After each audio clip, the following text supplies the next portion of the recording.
Say directly to Minnesotans, this is a good time to be careful. Minnesota Attorney General Keith Ellison has a warning.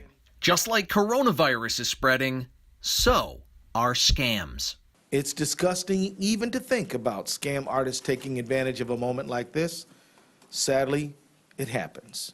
The federal government, by way of the FDA and FTC, issuing warning letters to 7 sellers of unapproved and misbranded products, claiming they can treat or prevent coronavirus. The company's products include teas, essential oils, and colloidal silver. Radio host Alec Jones of InfoWars has been ordered to stop selling fake coronavirus treatments after claiming his Super Blue toothpaste kills the whole SARS corona family at point-blank range.